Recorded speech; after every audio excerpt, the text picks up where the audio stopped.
에스겔서 4장을 보겠습니다. 1절에서 3절까지 함께 읽겠습니다. 너 인자야, 박석을 가져다가 네 앞에 놓고 한 성읍 곧 예루살렘을 그 위에 그리고 그 성읍을 에워싸되 운자를 세우고 토둔을 쌓고 진을 치고 공성틀을 둘러 세우고 또 전초를 가져다가 너와 성읍 사이에 두어 칠성을 삼고 성을 향하여 에워싸는 것처럼 에워싸라. 이것이 이스라엘 족속에게 징조가 되리라. 하나님께서 에스겔 선지자에게 박석을 가져다가 그 위에 예루살렘을 그린 다음 그 주위에 운자를 세우고 토둔을 쌓고 공성터를 둘러세우고 전초를 에스겔 선지자와 성읍 사이에 두어 성을 에워싸라고 하셨습니다.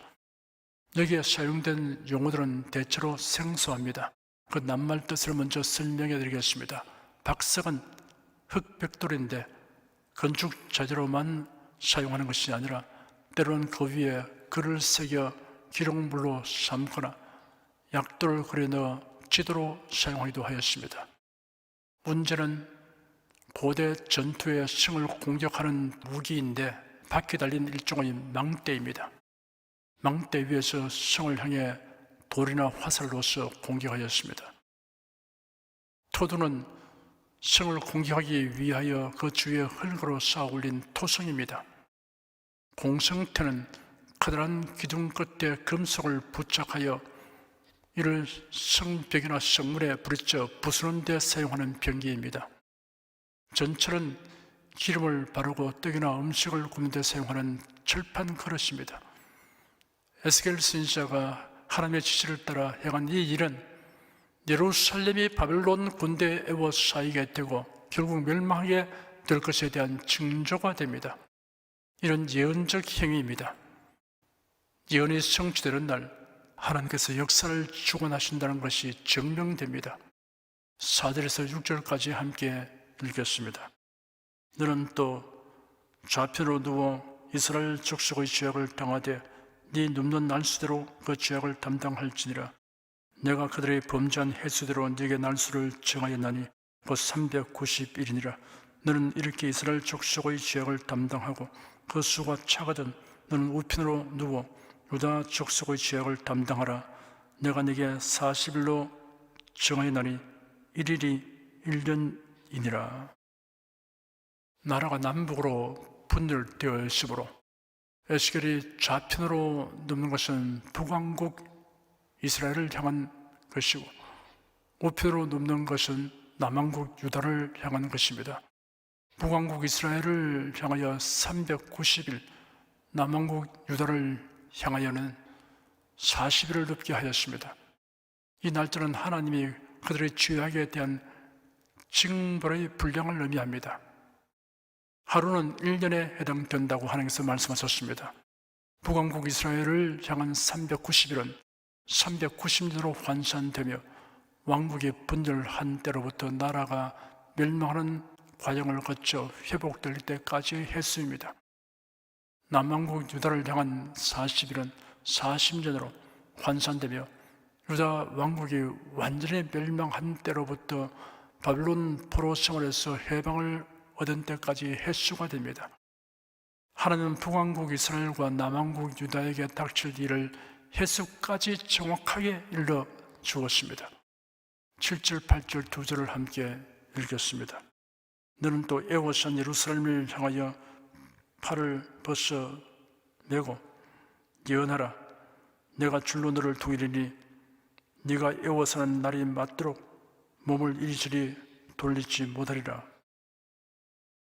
팔을 벗으매라는 것은 팔짱을 끼고 수수방관하지 않고 적극적으로 참여하는 자세를 취하라는 뜻입니다.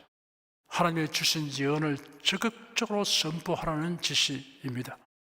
하나님께서 에스겔의 몸을 줄로 동이고 하나님이 정한 날 수대로 몸을 자유롭게 돌리지 못하게 하겠다고 하셨습니다. 9절에서 11절까지 함께 읽겠습니다.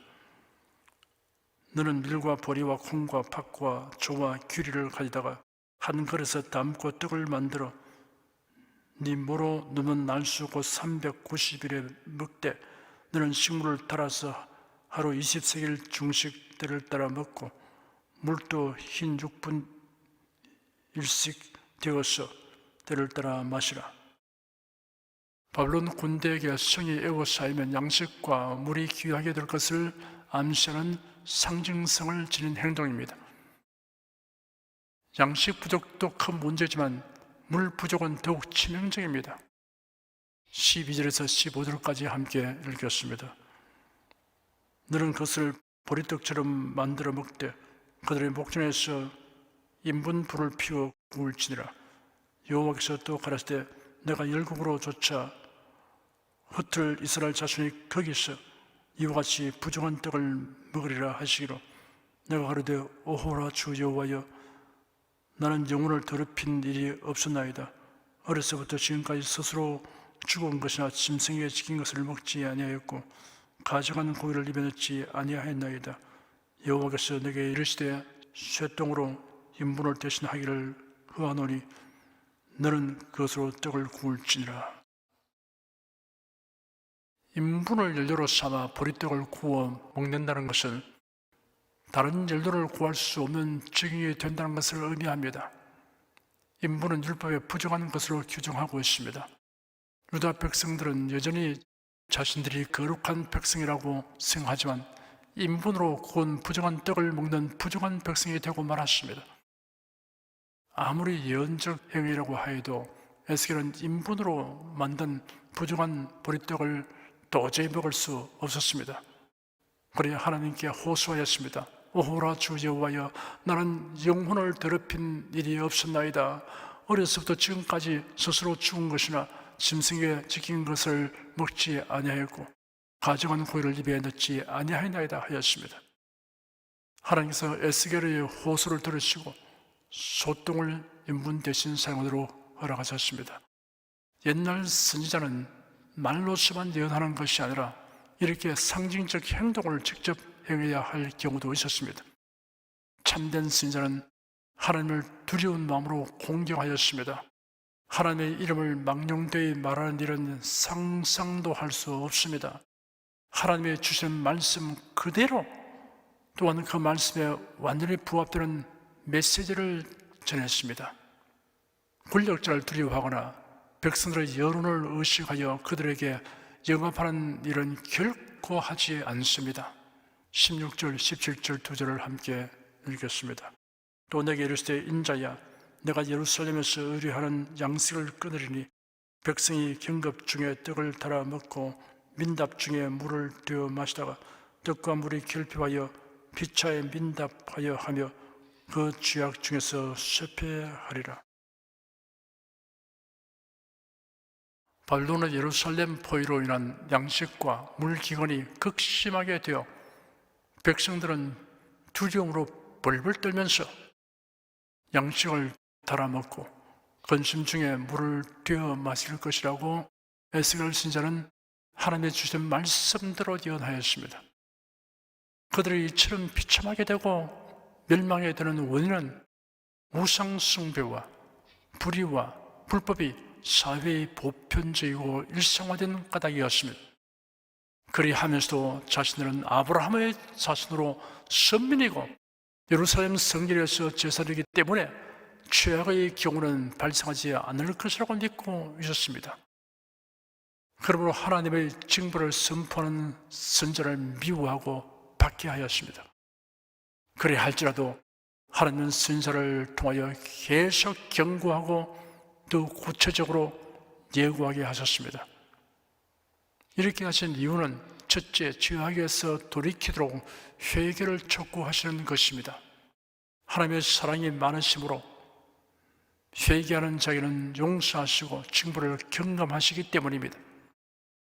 둘째, 사람이 하나님 외에 달리 믿고 의지하는 것이 미련하고 허무한 것이며 세상의 부귀공명은 한순간에 사라질 수 있음을 깨닫게 하기 위한 것입니다.